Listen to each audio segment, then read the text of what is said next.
La Tirana. Sobre el borde norte del más septentrional de ellos, que es el de Pintados, se encuentra La Tirana, caserío situado a 16 kilómetros al suroriente de Pozo Almonte y a 60 kilómetros de Iquique. El agua se encuentra allá a unos 10 metros debajo de la superficie. Desde tiempos remotos, los etecames practicaban cultivos singulares, eliminaban la costra salina de la pampa y formaban cuadros de unos 100 o más metros de longitud y 2 o 3 metros de anchura. Debajo de esa costra se encuentra tierra dulce y húmeda, por capilaridad, en que se puede sembrar. La costra salina es colocada al lado desde donde sopla el viento, que es casi siempre muy fuerte después del mediodía.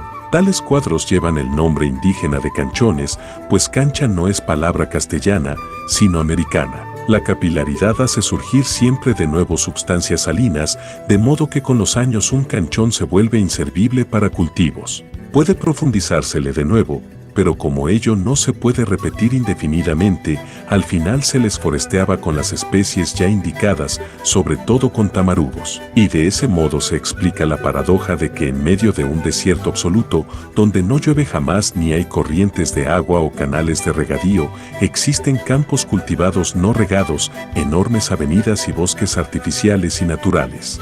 Antiguamente, las selvas eran, por cierto, mucho más extensas y densas que en la actualidad. El primer corregidor de Tarapacá, Antonio O'Brien, confeccionó en 1767 un plano de la pampa del Tamarugal y las anotó en él. Cubrían 55.000 hectáreas. Ya en aquel tiempo se las había explotado intensivamente para producir leña para fines domésticos y calentar los tachos en que se preparaba con el caliche una lejía para producir salitre, como también para la fabricación de carbón, usado para elaborar fuegos artificiales, pólvora y calentar los buitrones en que se beneficiaban los minerales argentíferos de Huantajaya, Santa Rosa, Chayacolo, Yabricola y otras minas y la Cangaya, minerales robados, de Potosí. Más tarde, el uso de la leña en la industria salitrera, antes de emplearse el carbón mineral, aumentó considerablemente. La primera leyenda del Norte Grande nos traslada a la época en que don Diego de Almagro realizó su expedición exploradora a Chile, efectuada en 1535 y 1536. En aquel tiempo, los indios peruanos se mostraban intranquilos. Los dos últimos incas habían muerto violentamente, Huáscar vencido y mandado asesinar por su hermanastro Atahualpa, y este ajusticiado por don Francisco Pizarro, quien castigó aquel crimen cometido. Los encomenderos se manifestaban soberbios, y los indios temían lo peor. Había un anhelo general de que resucitara el antiguo imperio de Tahuantinsuyo. Por otra parte, reinaba intranquilidad también entre los españoles. Almagro se consideraba pospuesto por su socio Pizarro, y muchos conquistadores no habían conseguido encomiendas, minas u otros beneficios a que declaraban tener derecho. Pizarro creyó poder dominar estos focos de descontento induciendo a su socio Almagro a emprender la conquista de Chile, territorio que disfrutaba en el Perú del renombre de estar cuajado de oro, lo que era efectivo, pues el Inca recibía desde allá anualmente unos 2.500 kilogramos del noble metal, que se destinaba a los usos de la corte y de los templos solares. De este modo, pensaba, se lograría contentar a Almagro y a los soldados ociosos. Por otra parte, exigió al jefe del ejército incaico, Pouno Túpac, que era príncipe de la dinastía, que acompañara a Almagro con unos 10.000 guerreros. Logró que se incorporara igualmente a la expedición el sumo pontífice, Huillacurna, incaico. De este modo esperaba Pizarro conjurar un levantamiento indígena. La expedición se puso en marcha desde el Cusco y comprendía, fuera de las tropas incaicas ya mencionadas, unos 500 españoles.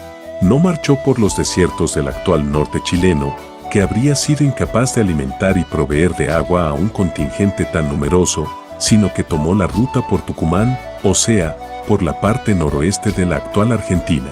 Avanzó por allá hasta la altura de Copiapó, para cruzar la cordillera andina por el paso de San Francisco, que permite llegar por la quebrada de Paipote al valle de Copiapó, desde donde se avanzó por territorio chileno hasta el de Aconcagua, que los peruanos calificaron como Chile, frío, lo que valió su nombre al país.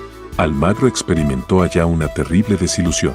No encontró ni palacios ni templos por saquear como en el Perú, y los mapuches, que ocupaban todo el territorio desde Copiapó hacia el sur, se sublevaron en Aconcagua al mando de Michimalonco, hostilizando sin cesar a los invasores.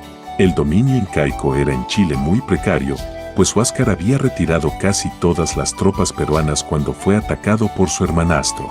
Tampoco se llegaron a conocer minas o lavaderos de oro de importancia, y los soldados no estaban dispuestos a dedicarse a cultivar la tierra, única expectativa que parecía ofrecer el país. Por resolución unánime se acordó regresar al Perú. Lo motivó, en parte también, el hecho de haber fijado el rey entre tanto el límite entre Nueva Castilla, la gobernación de Pizarro, y Nuevo Toledo, la de Almagro, lo que éste supo estando en Aconcagua y que lo alegró tanto más cuanto estimaba que el Cusco, la maravillosa capital de los incas, quedaba dentro de su territorio. La experiencia hecha en el paso de San Francisco en la marcha a Chile había sido tan desastrosa que nadie estaba dispuesto a repetir. Allá la expedición había sido sorprendida por el viento blanco, con temperaturas de unos 30 grados bajo el punto de congelación, y la mitad de las tropas peruanas, como también numerosos españoles, perecieron de frío. Debido a esa desgracia y a la resistencia de Michimalonco, los efectivos habían mermado de tal manera que la expedición podía arriesgar la travesía por el árido despoblado de Atacama, al norte de Copiapó, para llegar al Salar de Atacama, desde donde no era tan difícil continuar la marcha al Cusco. De esta manera la expedición llegó a los bosques de la Pampa del Tamarugal. Allí fue alcanzado por un chasqui, Correo, el jefe militar incaico, Paulo Túpac Manco, que había sido designado inca por Pizarro, se había sublevado y tenía cercada la ciudad de Cusco. Enviaba a Paulo Túpac la orden de separarse de inmediato de los españoles y llegar en marchas forzadas a la capital incaica para apoyar el sitio y recuperarla, expulsando a los hispanos. Los soldados incaicos debían ganarle la delantera a los españoles. La orden fue cumplida puntualmente. De noche, el resto de los guerreros incaicos, encabezados por su jefe, huyeron del campamento español. Un centinela observó el movimiento de las tropas y dio la alarma. Los españoles formaron y persiguieron a los peruanos, logrando apoderarse del sumo pontífice y de 12 oficiales. Un tribunal de guerra los condenó, de inmediato, al suplicio, realizado al amanecer al pie de una roca. Presenció la ejecución de su padre, el Huillá Curna, una hija de este, una ñusta, princesa, de la dinastía de Huáscar, que era joven y bellísima. Ella acordó, de inmediato, permanecer en el Tamarugal y vengar la muerte de su padre en todo español que pasara por ahí, en viaje a Odes de Chile. Para ese fin corrió tras el ejército y consiguió que Paulo Túpac le dejara un fuerte destacamento. El sitio del Cusco fue desbaratado por los españoles que realizaron con Almagro la expedición a Chile, y este se estableció en esa ciudad, que pretendió fuera la capital de Nuevo Toledo. Pizarro se negó, con razón, a tal demanda, y la discordia entre ambos conquistadores culminó en una guerra civil, en que Almagro perdió la vida, estrangulado por orden de Hernando Pizarro. Cesó también el levantamiento de Manco, terminando en esa forma el sueño de resucitar el imperio. Pero cuando había cesado ya toda resistencia en el Perú, continuó oponiéndose a los españoles. Un último foco hostil en la Pampa del Tamarugal era el encabezado por aquella ñusta, hija del sumo pontífice incaico. Todo español que caía en sus manos, y fueron muchísimos, era ultimado en la misma roca en que había perdido la vida su padre. Así se lo había jurado ella misma a Inti, el dios solar. Entretanto, los españoles habían comenzado a poblar Tarapacá, rica en minas de plata. La más famosa llegó a ser la de Huantajaya, cuya producción total parece haber alcanzado un valor doble que la de Chañarcillo. Allá trabajaba un joven minero, Vasco de Almeida. Fue informado que la pertenencia más rica, llamada Mina del Sol, había sido tapada por los indios antes que llegaran los españoles. Una noche, sin embargo, mientras dormía, se le acercó la Virgen del Carmen, le manifestó que esa fabulosa mina no se encontraba en aquel yacimiento, sino al interior, y que fuera sin temor a buscarla, pues ella lo guiaría. Al día siguiente participó su revelación al capellán de Huantajaya, Fray Antonio Rendón. Este le replicó de inmediato que era locura y pecado creer en un sueño y que todos sabían la suerte que corrían quienes se internaran en la pampa del Tamarugal, donde la tirana, como los españoles llamaban a la ñusta, ejercía un dominio absoluto. Pero todo fue inútil. Nadie pudo contener al joven vasco, y un buen día, premunido de una barreta, un combo y de algunos alimentos y agua, se dirigió por los áridos cerros de la cordillera de la costa al interior. Tal como se lo había anunciado Fray Rendón, pronto fue hecho prisionero por los guerreros incaicos y conducido ante la ñusta. Ocurrió, sin embargo, lo inesperado. La bellísima princesa se enamoró a primera vista del gallardo español, quien la cautivó con la absoluta seguridad de su comportamiento y su falta total y absoluta de temor. De inmediato, ella resolvió salvarle la vida, y para ganar tiempo declaró a los oficiales que la rodeaban que Inti le había aparecido en la noche anterior, revelándole que el joven español caería en sus manos, pero que no lo ejecutara antes del próximo plenilunio. En los días siguientes, Vasco conversó a menudo con la ñusta. Al encontrarse entre los objetos de su mochila el retrato de una mujer, ella estalló en celos, que se agudizaron, cuando el español le reveló que se trataba de quien más amaba. Como se refería a la Virgen del Carmen, esto dio motivo para que Vasco le explicara lo que es el cristianismo, comenzando con la vida de la Madre de Dios y de su Hijo Jesucristo, sus enseñanzas y el sacrificio de su vida para salvarnos a todos. La ñusta quedó profundamente impresionada. Ella solo había conocido en su vida la guerra y la muerte, primero con motivo de la invasión del Perú por el Inca de Quito, Atahualpa, y luego con la de los españoles. Pero ahora llegaba a conocer una doctrina que colocaba el amor al prójimo por sobre todos los mandamientos divinos. Era la antítesis de su propia acción, destinada precisamente a la venganza y el aniquilamiento de todo español, sin excluir a quienes estaban libres de toda culpa. En el fondo, era ese mundo del amor el que ella misma anhelaba, pero que había considerado irrealizable. Tan elocuente fue el joven español en su prédica, que la ñusta se emocionó profundamente y le pidió finalmente que la hiciera cristiana, a fin de poder contraer matrimonio con él, pues estaba resuelta a huir del holocausto que ella misma había creado, para llevar una vida más digna. Convinieron en realizar el bautismo, simbólicamente, por cierto, el próximo plenilunio y huir esa misma noche para unir sus destinos. Los oficiales incaicos, conformes en un principio con el veredicto que ella había pronunciado, comenzaron a recelar al enterarse de que su princesa estaba enamorada del español y que le profesaba una sincera amistad. Seguían, debido a ello, todos sus pasos, y cuando Vasco de Almeida se apartó con ella al Tamarugal, en aquel plenilunio, colocando una rústica cruz sobre el tronco de uno de los robustos árboles e iniciaba el acto del bautismo, una lluvia de flechas cayó sobre ambos y terminó con sus vidas. Entretanto, los españoles consideraron oprobiosa para su dominio la situación existente en aquel bosque. Despacharon un fuerte destacamento de tropas por mar desde el Callao a Iquique, que comprendía infantería, caballería y artillería. Al pasar por Huantajaya, Fray Antonio Rendón, anheloso de conocer la suerte de su amigo Vasco de Almeida, se les agregó y al día siguiente, de madrugada, se dejaron caer sobre el campamento incaico. No hubo resistencia, pues los guerreros habían abandonado el lugar, dispersándose. Fray Rendón descubrió, sin embargo, el sitio en que se había efectuado el bautismo, vio la cruz, observó la actitud humilde de la ñusta, que todavía estaba de rodillas frente al español, y declaró que la Virgen del Carmen había realizado un milagro más, transformando en cristiana a la tirana, y desbaratando el último reducto de resistencia que existía en todo el imperio incaico, sin que hubieran ocurrido bajas de ninguna especie. Por tal motivo, se comprometió en ese mismo instante a levantar en el lugar un santuario que recordara eternamente esa intervención divina en nuestra tierra. Y así lo hizo, y desde entonces se celebra todos los años, el 16 de julio, el día de Nuestra Señora del Carmen en aquel sitio, conocido con el nombre de la Tirana. Como se ve, una leyenda bellísima, profunda, conmovedora, tan lógica, que parece simple historia, es, sin embargo, leyenda. Y eso por una razón muy sencilla, porque todo lo relatado es, en realidad, pura y verdadera historia, menos la intervención de los dos protagonistas principales, la ñusta y Vasco de Almeida.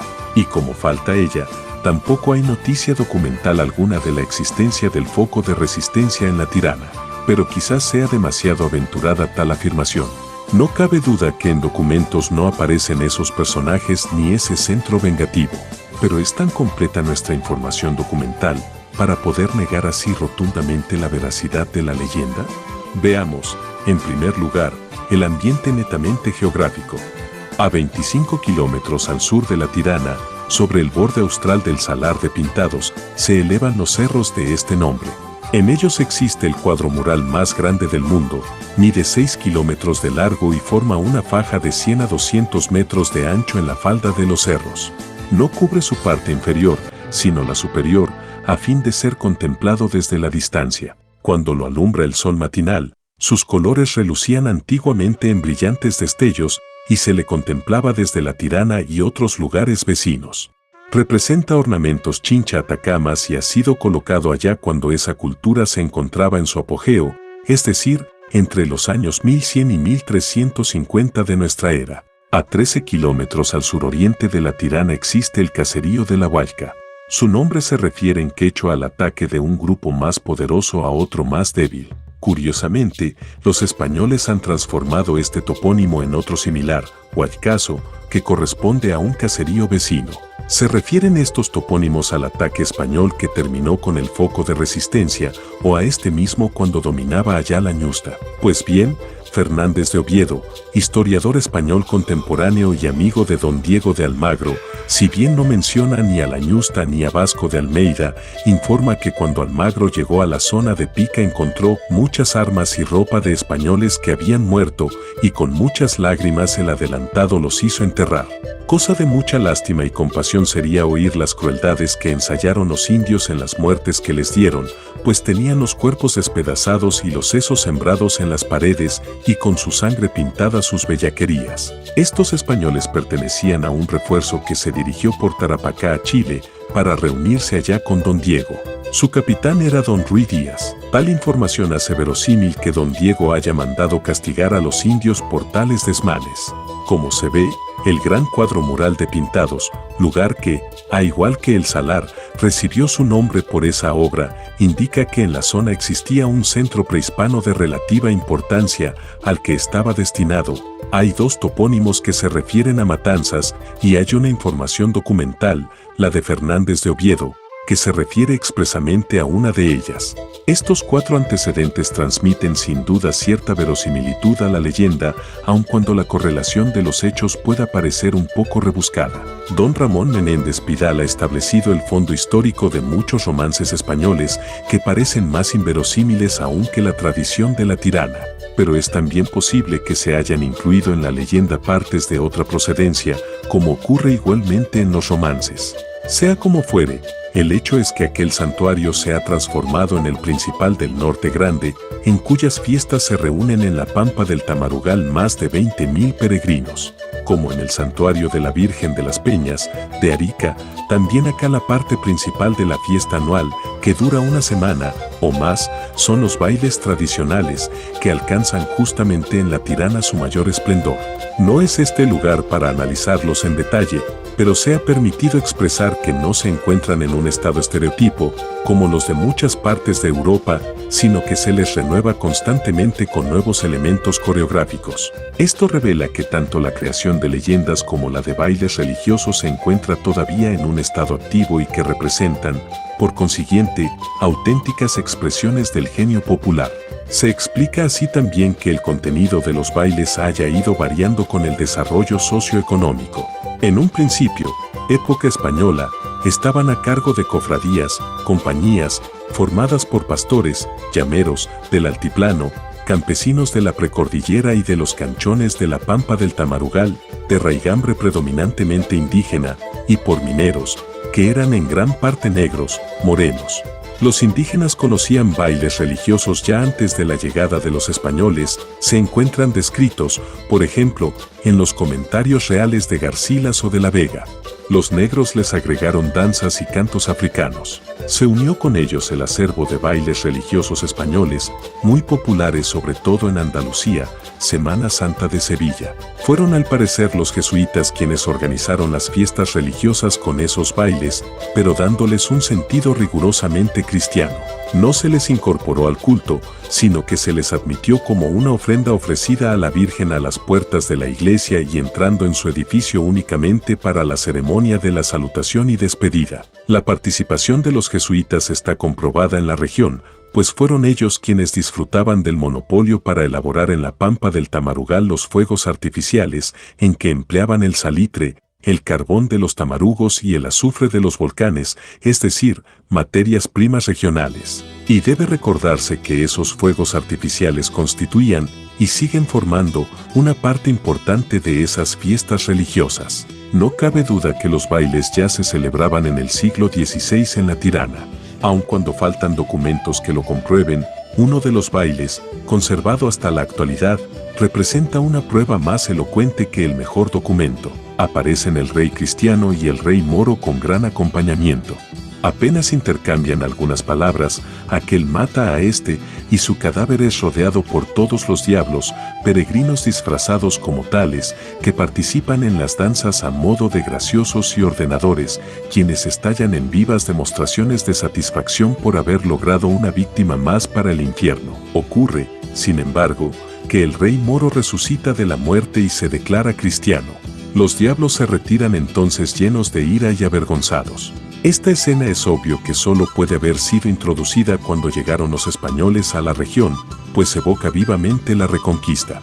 Todos los participantes constituyen figuras europeas, incluso los diablos, representados con los atavíos medievales. En la cultura incaica y la mapuche se conocía el principio del mal, encarnado en el supayo y el calcu, respectivamente, pero se les imaginaba como brujos, no como diablos. Es indudable que antiguamente el elemento indígena constituía una parte importante en esos bailes, pero ello ha ido disminuyendo a medida que ha avanzado la transculturación por la cultura occidental. Hoy día solo los bailes de los llameros y llameras tienen tal carácter. Mineros propiamente tales ya casi no existen, y los trajes típicos que antes los caracterizaban han desaparecido. Los obreros de las salitreras ya no usan tales trajes y en Tarapacá funciona actualmente una sola salitrera, la de Victoria. Hay, sin embargo, numerosas compañías de danzantes formadas por obreros de esa salitrera que han inventado nuevos trajes, ideados por su fantasía. Los morenos siguen formando cofradías, a pesar de no existir ya elementos raciales negros en la región. Los participantes se pintan a veces las caras para simular negros. Los principales participantes provienen actualmente de las ciudades, sobre todo de Iquique, donde ya no se usan trajes como antes. Sus modelos han sido tomados de los chinos, de los huasos chilenos de la región central del país e incluso de los indígenas norteamericanos, copiando el atavío de las películas. Cada una de las compañías tiene una imagen de la Virgen del Carmen, con gran bandera nacional, y su propia banda instrumental. La impresión que dejan las representaciones de unas 80 compañías que suelen bailar simultáneamente es muy viva, sobre todo las nocturnas, que suelen durar hasta la medianoche. Pablo Garrido las describe así: es fiesta de color y alborozo ver los bailes desfilar en procesión, pero es la noche la que da mayor relieve a sus ritmos. Cohetes, petardos, fuegos de artificio se unen al bullicio de miles de romeros entregados a sus cánticos y a sus danzas. Fogatas inmensas en las 4 esquinas de la plaza agregan hechizo a la escena, pero es el ritmo obstinado lo que domina la escena. 100 tambores y bombos palpitando a su libre albedrío señalan a cada baile, a cada agrupación, su personal e inmutable ritmo. Suenan pífanos, flautas o pusas, pero domina el ritmo, ese ritmo de la eternidad, que gobierna astros, distribuye en el día y la noche y que limita la vida y la muerte. ¿Cómo fascina el ritmo de estos bailes? Crecen desde el fondo de la tierra y esparcen sus ramas y follajes tremolantes con acento de leyes ceñidas y fatales. Hay también arrobamiento y seducción en ellos. Hay el llamado interior de lo desconocido. Cada nuevo golpe del tambor es evocación que florece. Avanza el ritual, avanza la noche. El ritmo se hace más intenso. La devoción llega al paroxismo. Todo baila en derredor nuestro. Los mismos cimientos de la vetusta iglesia parecen vibrar en fervor. Se filtra el ritmo por la epidermis. Enmudecen hombres y mujeres. No caben idiomas en estos instantes de comunión con el infinito. El fervor rítmico traspasa los umbrales de lo humano. Estamos frente a frente a lo divino.